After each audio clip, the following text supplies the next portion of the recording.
Falling star pavilion versus hall of souls.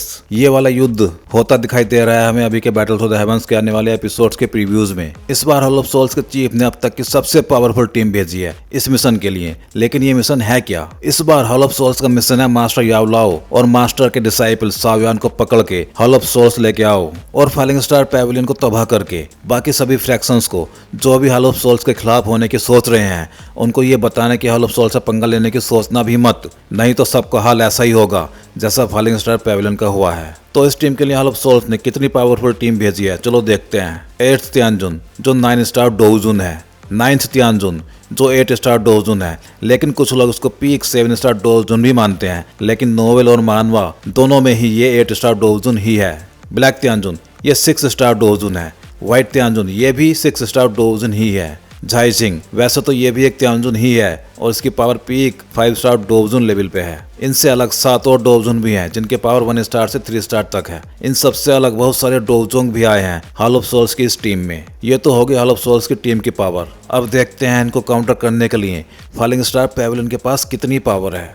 Master याओ लाओ जो वापस जिंदा होने के बाद इनिशियल बैनसेंग लेवल पे होंगे। अब भाई कुछ लोग मास्टर याओ लाओ को अपर लेवल के बैनसेंग मानते हैं, लेकिन ऐसा नहीं है। सावियान जब जिया मैम पर 4th तियानजुन से लड़ेगा तब हमें इसका रेफरेंस मिलेगा कि मास्टर याओ लाओ इनिशियल बैनसेंग ही हैं। फेंग जियान ये 4 स्टार डोजुन लेवल पे हैं, लेकिन क्योंकि ये 4 स्टार डोजुन को मार सकते हैं इसलिए इनके पावर 4 स्टार डोजुन लेवल पे होने के बाद भी ये 5 या 6 स्टार डोजुन को हरा नहीं सकते, तो कम से कम उसको रोक के तो रख ही सकते हैं। लिटिल फेरी डॉक्टर ये अभी पीक 3 स्टार डोजुन लेवल पे है, लेकिन अपने से पावरफुल डोजुन को भी संभाल सकती है। एल्डर त्यान हुओ ये भी 3 स्टार डोजुन लेवल पे हैं। सावियान अब 2 स्टार डोजुन लेवल पे है और अब वो 7 स्टार डोजुन तक को रोक के रख सकता है। चिंगलिन ये अब 1 स्टार डोजुन लेवल पे है और एंशिएंट हेवनली सरपेंट की सोल पावर के साथ 6 स्टार डोजुन को रोक के रख सकती है। स्काई डेमन पपेट ये अब 5 स्टार डोजुन को आमने सामने की टक्कर दे सकता है और 6 स्टार डोजुन को कुछ टाइम के लिए रोक के रख ही सकता है। इनसे अलग एक डोजुन और है फॉलिंग स्टार पैवेलियन के पास, और डोजोंग भी हैं जो एटलीस्ट हॉल ऑफ सोल्स को डोजोंग को तो संभाल ही लेंगे।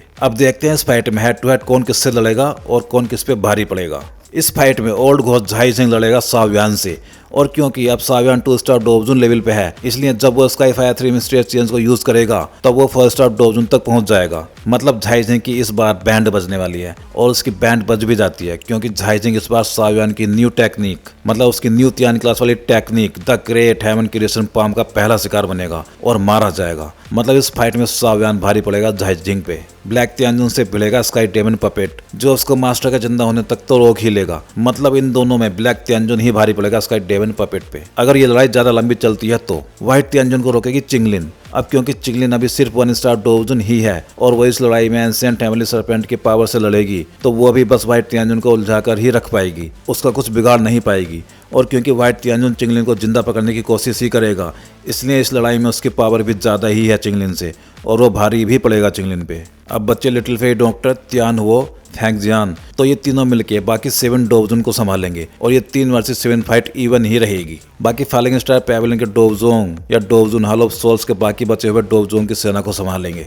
अब बचे 8th तियानजुन और 9th तियानजुन। इनमें 9th तियानजुन से तो थोड़ी देर तक सावियान भी हिम्मत करके उलझेगा, लेकिन 8 स्टार डोजुन अभी उसकी पावर से बहुत आगे की चीज है, इसलिए इन दोनों तियानजुन को मास्टर याओ लाओ ही संभालेंगे क्या, बस थोड़ी देर खेलेंगे। क्योंकि जब इन दोनों को पता लगेगा कि मास्टर ऑफ बैनसेंग बन गए हैं तो ये अपनी दुम दबाकर भाग लेंगे, लेकिन इनसे अलग हॉल ऑफ सोल्स के बाकी सभी मेंबर्स यहाँ मास्टर याओ लाओ के हाथों मारे जाएंगे। इस सब कहानी का ये मतलब हुआ कि इस फाइट में overall falling star pavilion hall of souls पर बहुत भारी पड़ेगा। आने वाले 2 एपिसोड में हमें ये सारी फाइट्स देखने को मिलेंगी जो काफी इंटरेस्टिंग होने वाला है। मतलब बैटल थ्रू द हेवंस के आने वाले 2 एपिसोड काफी धूम धड़ाके से भरे हुए होने वाले हैं, जिनमें हमें मास्टर याओ लाओ एक बार फिर से एक्शन में देखने को मिलेंगे।